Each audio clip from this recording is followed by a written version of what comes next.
ऐसी रोशनी तुम्हारा एक कल क्वेश्चन था एडवांस रिसिप्ट से रिकॉर्डिंग रिगार्डिंग हम लोगों को उसको डिस्कशन करना था आफ्टर लंच, लेकिन कल हम लोगों का असेसमेंट था तो इस वजह से वो उसके ऊपर डिस्कशन नहीं हो पाया था कि कैसे इनेबल करना होता है, वैसे क्या प्रोसेस होता है उसको एडवांस रिसिप्ट रिसिप्ट का।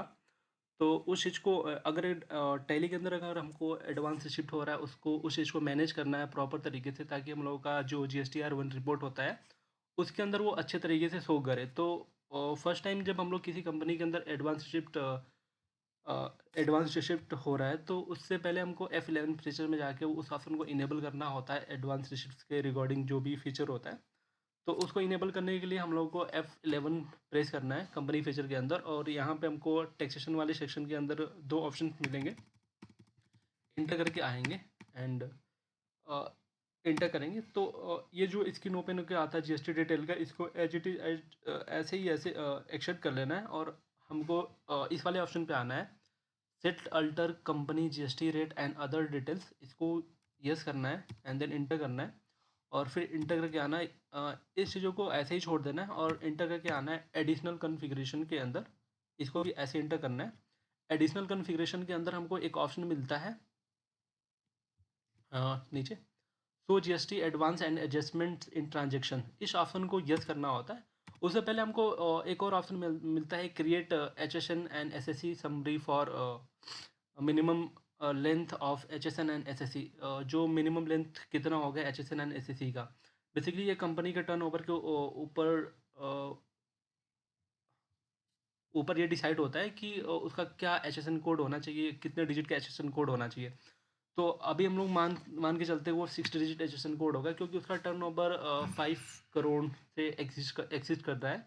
तो हम लोग 6 डिजिट ही कर देते हैं। अब इससे क्या हो गया कि हम लोग का जो भी प्रोडक्ट होगा उसके अंदर जो भी HSN कोड डालेंगे वो 6 डिजिट का ही HSN कोड होगा। ठीक है। बेसिकली एडवांस रिसिप्ट्स के रिगार्डिंग अगर हम लोग बात करें तो हमको एक ऑप्शन मिलता है, सो GST advance for adjustment in transaction. ये ऑप्शन इनेबल होना चाहिए, और किस डेट से अप्लीकेबल है वो यहाँ पे हमको डेट डालना होता है, 1 अप्रैल 2024, जो कि मेरी कंपनी बनी है तो हम इसी डेट से इसको अप्लीकेबल कर रहे हैं, क्योंकि हम ये मान के चलते हैं कि मेरा जो एडवांस रिसिप्ट होगा वो इसके अंदर ही होगा। फिर इनको Alt+A से एक्सेप्ट कर लेंगे, कंट्रोल A से इसको एक्सेप्ट करेंगे, इस कंपनी फीचर को कंट्रोल A से एक्सेप्ट करेंगे। एंड देन उसके बाद हम लोग एक बाउचर पास करेंगे रिसिप्ट्स का, जो कि पहले से यहाँ पे ओपन है रिसिप्ट्स का। इधर हमको राइट साइड में बहुत सारे ऑप्शन मिल जाते हैं, तो यहाँ पे हमको F6 प्रेस करके इसको ओपन कर सकते हैं, या फिर माउस क्लिक करेंगे तो ये ओपन हो जाएगा। जो एडवांस रिसिप्ट्स होता है उसको इनेबल करने के लिए जब अब हम लोग वहाँ से कंपनी फीचर में इनेबल कर लिए, लेकिन जब हम लोग रिसिप्ट्स की एंट्री रिकॉर्ड करेंगे, अगर वो GST से रिलेटेड एडवांस रिसिप्ट्स है तो हमको क्या करना होगा, यहाँ पे सेट एडजस्टमेंट करना होता है। तो सेट एडजस्टमेंट का एक ऑप्शन मिलेगा, इसको हम लोग Alt+J से भी ओपन कर सकते हैं, या फिर यहाँ पे क्लिक करेंगे तो ओपन हो जाएगा। तो Alt+J से ओपन करेंगे और यहाँ पे हमको ऑप्शन मिलेगा advance receipts and refund advance payment. तो हमको एडवांस रिसिप्ट हो रहा था, हम लोग एडवांस रिसिप्ट्स के ऊपर इंटर करके इसको एक्सेप्ट कर लेंगे। डेट को हम लोग चेंज कर लेते हैं, 1 अप्रैल को इसको कर लेते हैं 1 अप्रैल। ठीक है। और किस अकाउंट के अंदर ये रिसिप्ट हो रहा है तो उस अकाउंट को लेना होता है। तो मेरे पास कैश ही है, कोई बैंक अकाउंट बना नहीं है, तो हम कैश अकाउंट्स को ले लेते हैं यहाँ पे, कैश अकाउंट। एंड जिससे रिसिप्ट हो रहा होगा तो हम मेरे पास कोई मेरे पास एक लेजर बना हुआ है अमित नाम से, इस लेजर को लेते हैं। हम ये मान के चलते हैं कि ये जो एडवांस रिसिप्ट है वो इन्हीं से हुआ होगा। अगर इसको हम लोग कंट्रोल इंटर करके प्रेस करें तो हमको यहाँ पे इसका डिटेल मिल जाएगा। ये जो अमित है वो सन्ड्री डेप्टर है, और ये कर्नाटका का है, लेकिन ये अनरजिस्टर्ड है।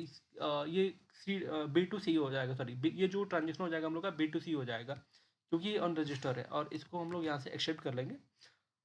बैक जाते हैं, फिर से आते हैं। अगर हम लोग इसके ऊपर जैसे ही इंटर करते हैं तो हम लोग सेट एडजस्टमेंट वाला ऑप्शन Alt+J से इनेबल किए थे, तो उसके रिगार्डिंग हम लोग का ये एडवांस रिसिप्ट डिटेल ओपन होके आ जाता है कि हम लोग को जो एडवांस रिसिप्ट हो रहा है वो किसके लिए एडवांस रिसिप्ट हो रहा है। तो ये जो एडवांस रिसिप्ट हो रहा है ये हम मान के चलते हैं कि इनको कुछ खरीदना होगा, कुछ स्टॉक आइटम्स लेना होगा, इसके रिगार्डिंग ये जो एडवांस रिसिप्ट हो रहा है। तो इस चीज़ को इनेबल करने के लिए हम लोग यहाँ पे राइट हैंड साइड में सो स्टॉक आइटम दिख रहा है, तो इसके ऊपर क्लिक करेंगे, अल्ट एल कर दें या फिर इसके ऊपर क्लिक कर देंगे तो ये आ जाएगा। तो अब जो आ गया, ये जो आ रहा है हम लोग का, ये आ गया यहाँ पे जो दिख रहा है लिस्ट ऑफ स्टॉक आइटम। तो अगर ये स्टॉक आइटम्स के लिए रिसीव हो रहा है तो हम लोग यहाँ पे इसके ऊपर करके लिस्ट ऑफ स्टॉक आइटम कर लिए। बट अगर किसी सर्विसेज के लिए अगर हम लोग को एडवांस रिसिप्ट हो रहा होगा तो यहाँ पे फिर हम लोग दोबारा क्लिक करके इसको चेंज कर सकते हैं। तो यहाँ पे आ जाएगा लिस्ट ऑफ लेजर, क्योंकि जो सर्विसेज होते हैं वो स्टॉक हम लोग के लिए नहीं होते, वहाँ पे हमको स्टॉक लेजर बनाना होता है। तो सो हम लोग क्या करेंगे, अभी स्टॉक आइटम के ऊपर ही क्लिक करेंगे एंड यहाँ से स्टॉक आइटम ले लेंगे। यहाँ पे एक पहले से स्टॉक आइटम मैं क्रिएट कर लिया था जो कि नोटबुक है, और ये 18% इसके ऊपर जीएसटी लगता है। तो इसको इंटर करके यहाँ से ले लेंगे, और टोटल कितना आपको अमाउंट रिसीव्स हो रहा है एडवांस के अंदर, तो उसको यहाँ पे टोटली यहाँ पे चूज करना होता है। तो हम ये मान के चलते हैं 1,18,000 जो है अमाउंट रिसिप्ट हो रहा है हमें से, तो यहाँ पे इंटर कर लेंगे। तो 1,18,000 ये अमाउंट हो गया, और जो यहाँ पे हमको दिख रहा है ये टैक्सेबल वैल्यू जो है उसका 1 लाख है, और जिसके ऊपर CGST 9%, सॉरी 9,000 लगा है, एंड SGST 9,000 जो कि 99% के हिसाब से वो डिवाइड हो गया है। फिर यहाँ से नॉट इंटर करेंगे। फिर ये जो हमको रिसिप्ट हो रहा है वो एक्चुअल में क्या है, एडवांस रिसिप्ट हो रहा है। तो बिल वाइज डिटेल लेना मैंडेटरी होता है, ये F11 से इनेबल होना ज़रूरी है, क्योंकि एडवांस रिसिप्ट में आ रहा है और इसमें बिल वाइज डिटेल बहुत ज़्यादा इंपॉर्टेंट है। तो यहाँ से क्या करेंगे, एडवांस रिसिप्ट पे इंटर करेंगे एंड देन इसको इंटर कर लेंगे, एक्सेप्ट कर लेंगे, इंटर इंटर इंटर, ठीक है। फिर इनको ऐसे ही करके सेव कर लेंगे, ठीक है। फिर देन अगर हम लोग GSTR रिपोर्ट्स के अंदर जाएंगे तो डिस्प्ले मोर भी कर सकते हैं, या फिर गो टू का यूज करके हम लोग कर सकते हैं। तो डिस्प्ले मोर रिपोर्ट्स में जा रहे हैं, और यहाँ से हमको मिल जाएगा स्टेचुरी रिपोर्ट के अंदर GST रिपोर्ट, और GSTR 1 के अंदर जाएंगे तो ऑप्शन मिलेगा। यहाँ पे हमको टोटल वाउचर दिख रहा है, टोटल वाउचर 1 है, एंड इंक्लूड्स इन रिटर्न के अंदर 1 आ रहा है, और रेडी फॉर अपलोड में भी 1 आ रहा है, और नॉट अपलोड में 1 आ रहा है। इसका मतलब ये है कि हम लोग ये जो रिटर्न है उसको अभी हम लोग अपलोड वगैरह कुछ भी नहीं किए। थोड़ा सा नीचे आएंगे तो हमको GSTR 1 के अंदर तो हमको एक सेक्शन मिलेगा, ये टैक्स लायबिलिटी एडवांस रिसिप्ट्स, जिसके अंदर दिख रहा है कि एक वाउचर था जो टैक्सेबल अमाउंट था वो 1 लाख का था, जिसके ऊपर 18% टैक्स लगा था, और जो हम लोग का कस्टमर था उसको हम लोग 18% के हिसाब वाले गुड्स को सेल किए थे, तो वो 99% से टैक्स कटा था, और टोटल कितना हो गया हम लोग का 18,000 हो गया, ठीक है। अब इसको क्या करना है, कट करके आना है बाहर, एंड फिर देन हमको चलना है, इसका एडजस्टमेंट करना है। इस बात का ध्यान रखना है, अगर हम लोग का जो GSTR 1 है, अगर ये GSTR 1 फाइल हो चुका है, जैसे मान लेते हैं अगर जो अमित है वो फर्स्ट मंथ में ही, अप्रैल के मंथ में ही क्या कर लिया, उसके अगेंस्ट में कुछ गुड्स खरीद लिया, तो हम लोग उसको उसी मंथ के अंदर कर सकते हैं। कब करेंगे, जब तक हम लोग का GSTR 1 फाइलिंग नहीं है। अगर GSTR 1 फाइल हो जाता है तो आफ्टर मंथ है, तो हमको उसी नेक्स्ट मंथ में ही करना होगा उस एंट्री, और नेक्स्ट मंथ में ही उसका एडजस्टमेंट करेंगे। अभी क्या है कि अभी ये नॉट फाइल्ड है, तो हम लोग इसी मंथ में भी कर सकते हैं, लेकिन हम लोग नेक्स्ट मंथ में करके देखेंगे, क्योंकि कोई अनसर्टन ट्रांजेक्शन नहीं आएगा। तो बैक करते हैं, नेक्स्ट मंथ में कर लेते हैं। हम ये मान के चलते हैं कि जो ट्रांजेक्शन हुआ है वो नेक्स्ट मंथ में हुआ है, तो बैक करेंगे यहाँ से, एंड बाउचर्स में जाके यहाँ से एक सेल की एंट्री करेंगे, F8 इंटर करेंगे, और यहाँ पे पार्टी ले लेंगे। डेट पहले चेंज कर लेते हैं, तो डेट यहाँ पे जो हम लोग डाल देते हैं 1 मई कर लेते हैं, मई सॉरी 1 मई। और यहाँ पे जो पार्टी है उस पार्टी का नाम ले लेते हैं, अमित से था तो अमित को ही ले लेंगे, और यहाँ पे इंटर करके इसको एक्सेप्ट करेंगे। उसके बाद पार्टी डिटेल आएगा, पार्टी डिटेल को भी क्या करना है, एज इट एज एक्सेप्ट कर लेना है, एंड सेल लेजर्स के अंदर सेल लेजर लेना है, और नेम्स ऑफ आइटम में हमको वही आइटम लेना है जिसके लिए हमको एडवांस मिला था। तो नोटबुक के लिए एडवांस मिला था, तो इंटर कर लेंगे यहाँ पे। और क्वांटिटी क्या था हम लोग का, तो हम ये मान के चलते हैं कि टोटल 10,000 क्वांटिटी था, और जो रेट था वो 10 का था।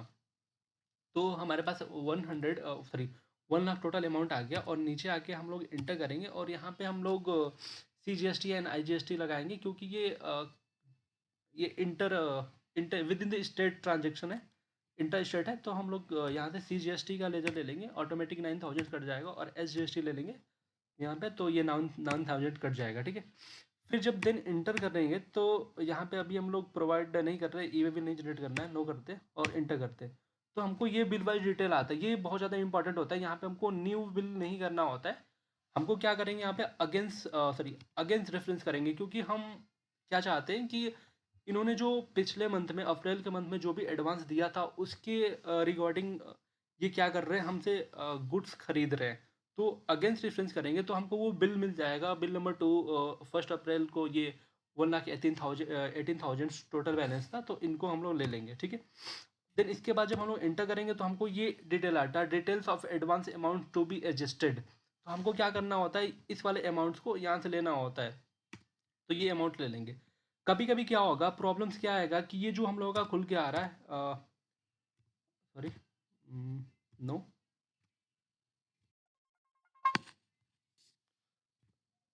इंटर करेंगे एंड यहाँ पे जब अगेंस्ट रेफरेंस करके जैसे ही इंटर करते हैं हम लोग, तो ये जो हम लोग का details of advance amounts to be adjusted है, ये वाला ऑप्शन नहीं दिखता है।